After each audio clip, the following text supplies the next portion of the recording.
we're at chapter habit 18. Right. How they make it work. 21 habits of a successful marriage. So we're at habit 18, which is we're getting kind of to the end of this. Get to the end. We can retire pretty soon. They know when to be the president and when to be the vice president. Yep.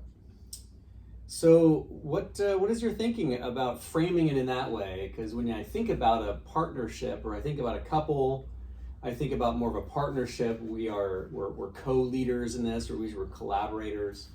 So what led you to frame it in that terms? Well, you just framed it in a different way, but I think you're basically saying the same thing that I have in mind when I have seen this in couples, that they are a partnership because they know when, let me put it another way, they know when to have a 51% vote and when the other person should have a 49% vote.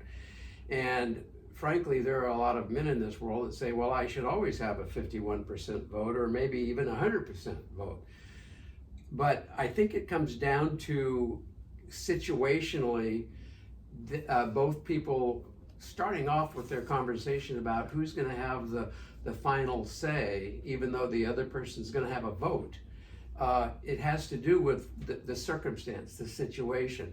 I think in my book I use the somewhat silly analogy of this couple goes and they're shopping for a lawnmower, and the woman says, oh, that lawnmower is just really neat. I think the neighbors are going to love that lawnmower. It is really beautiful. It's got all the bells and whistles. And he says, well, the handles are very uncomfortable, honey, and I'm the one that's going to be mowing the lawn, so I think I should have the 51% vote here. I'll hear your input, but ultimately I'm going to have to be the one to decide. And ideally, she would say, you know, you're absolutely right. You're the one that mows the lawn. You're the one that has to be comfortable. I still like that one because it's got a lot of bells and whistles. And the husband says, I hear that. I understand it. If we can find one with good handles and all the bells and whistles, then we'll do that. But if we can't, I really have to be comfortable mowing the lawn. So that's a long and trite way of saying that the first step in when there's a challenge or a confrontation is what does the circumstance call for in terms of who ought to be the president and the vice president. It doesn't always work well or easy, and sometimes the most difficult part of the conflict is just simply deciding that. But until you've decided that, it can become a win-lose control thing,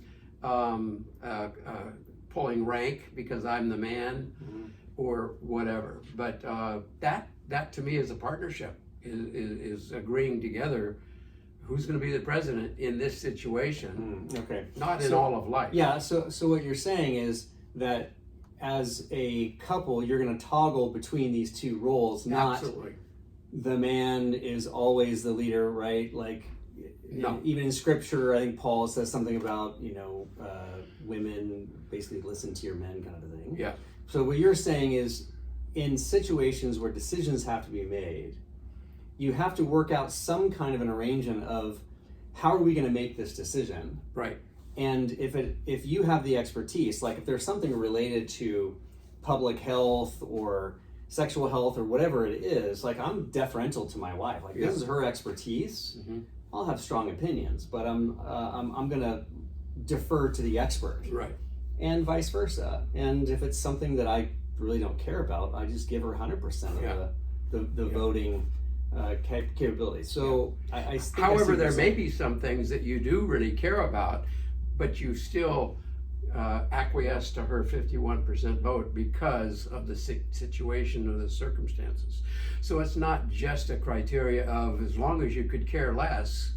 Sometimes you care a whole lot, but frankly, this really does boil down to you knowing better than I. I grew up, it was always a joke, but my minister would say, well, the man is the head of the house, the woman is the neck.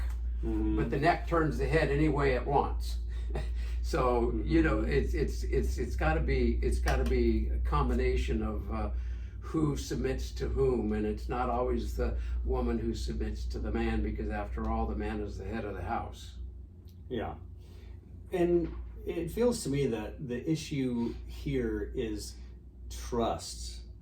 Because I know relationships where one partner just does not trust the other partner's decision making, Their judgment. and so they just basically will, have a dust up over any conversation or any decision that Mhm. is of significance. Mhm.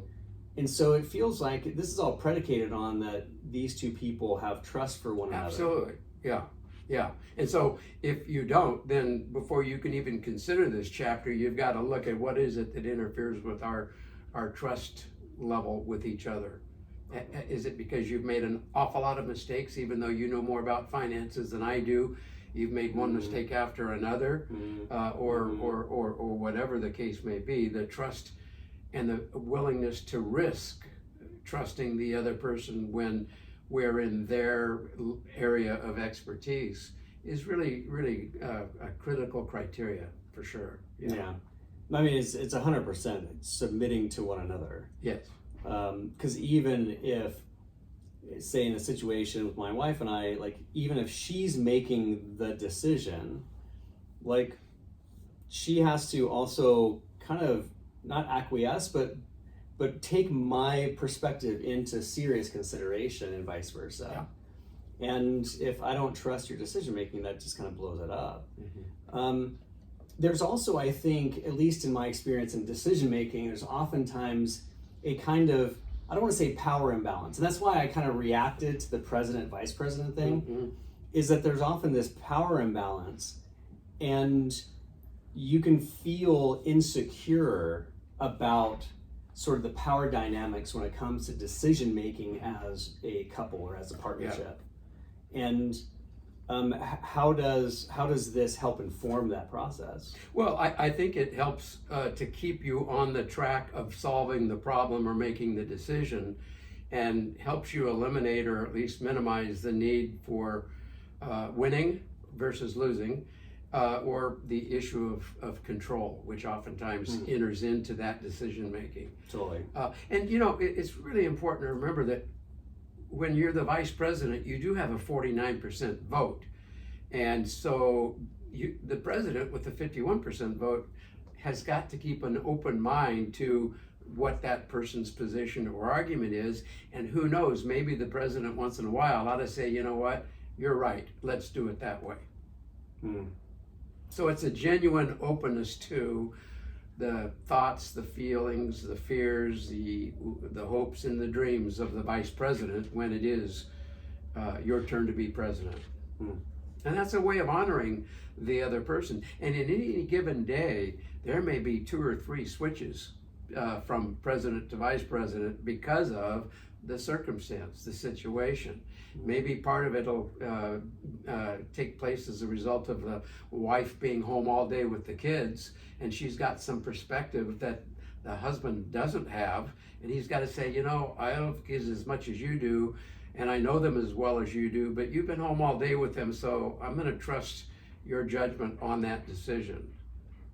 So it's a subjective thing, and as I said before, sometimes the toughest part of the decision making is just deciding who's gonna take presidency, but remembering that vice president isn't a non-entity. It's a 49% vote, and they need to be heard. One of the questions at the end that you put is your current decision making process acceptable to you?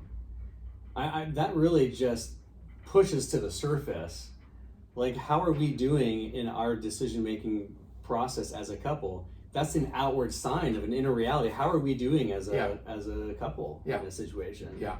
So this is almost like a gauge to some degree of like, how are we doing? Yeah. Good point. Well, great. Well, Ed, we're moving towards chapter 19 or habit 19. They reject the notion that in life it's either control or be controlled. That's pretty similar to what we just talked about. There's an overlap there, and it'll be an interesting connection, I think, that we'll make between the two. Yeah. Great. All right. Until then. Good.